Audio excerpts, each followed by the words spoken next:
So today, as a second video for EchoSync virtual reality, although I think we're probably going to move to EchoSync 360 because these are all going to be 360-degree videos for the foreseeable. We are in West Oxfordshire again, just to the north of Witney, and we're going to go and look at Minster Lovell Hall. Interesting, this church we've got here apparently had a 9th century Saxon jewel found in it.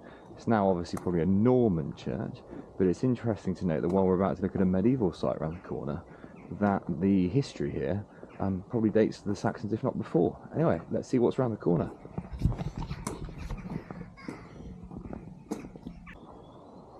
So as we come round the corner of the church itself, we come to the hall, which was built in the 15th century by William Lovell, who died in 1455, and prior to that, under King Henry, I think it was Henry I, the land was purchased by the Lovells, and there's probably something that existed here beforehand, albeit not quite to the size and scale that we see before us here. Anyway, let's go in and have a look. So today I am here with Elsa the dog, who is more interested in her tennis ball than the history. But if we go around the corner down here and we go towards the halls itself, we're going to do a little bit of a tour. So unfortunately, parts of this hall are closed for restoration today. Today you've got us on a nice sunny day, albeit it's been a bit wet earlier and that kind of weathering. So well, it's a bit wet and a bit windy and a bit all of it does do quite a lot of damage to sites like this. But it's actually quite amazing that this one exists in the kind of freestanding way that it does today, but it's only thanks to the really amazing stewardship of Historic Kingdom to keep these going. Anyway, as we walk in here, we are going to come in and see what would have been the Great Hall, which is, I think it's fair to say, pretty great, pretty grand, and generally just really fascinating. So there's a note up here on the wall that says that there was once the kind of crest of the family was adorned somewhere here, can't quite see where, but also as we're living in modern science, the history doesn't just go back to the Middle Ages, and actually there's quite a lot of bits of graffiti on here for more recent times. Some of the dates quite funny, obviously can't necessarily date them, but we've got something here that looks like it's 1876, which is also quite funny and quite a long time ago. Anyway, we go in here, we go into what would have been the chapel directly next to the hall, which again quite interesting given how, I guess, synonymous religion was with any kind of decadence, high life and worth that you had in that period. You know, religion very much intertwined and everyone being intrinsically grateful to God for everything they had. And then if we go back here, we got what looks like a nice fireplace, all set next to this lovely, gorgeous church that just sits next door to it. It's a generally quite fascinating site.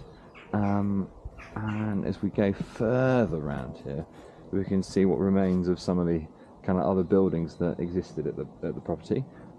Looks like a courtyard type complex with some equally impressive freestanding remains over there, an amazing looking chimney.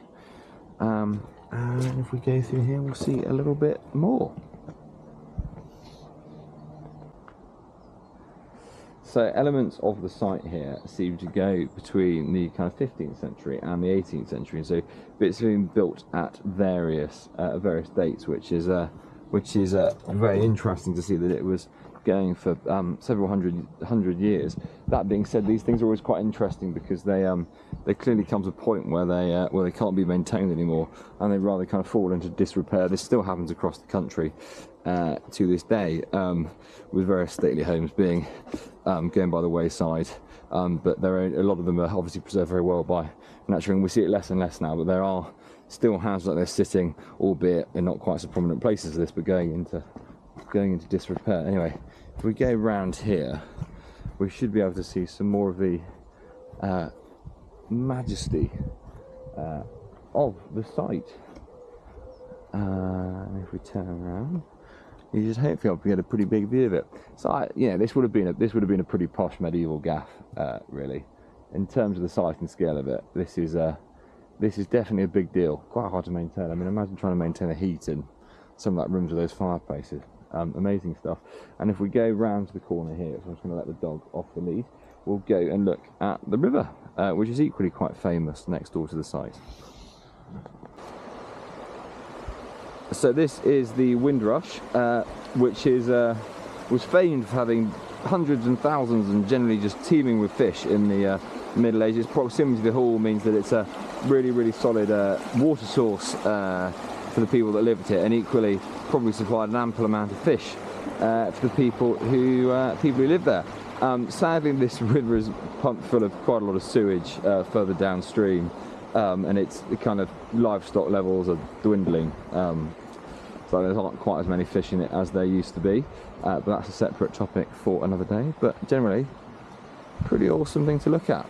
And then against this backdrop, well, it's great the site has been preserved. Wouldn't it make for a lovely spot for a house? Albeit it's a pretty good spot for a bit of archaeological remains for everyone to enjoy. And I think that is going to conclude this this tour today. It's brief, it's short. I'm learning very much the ropes of doing this whole touring thing, but thank you for sticking with us and thank you for listening. Cheers, bye.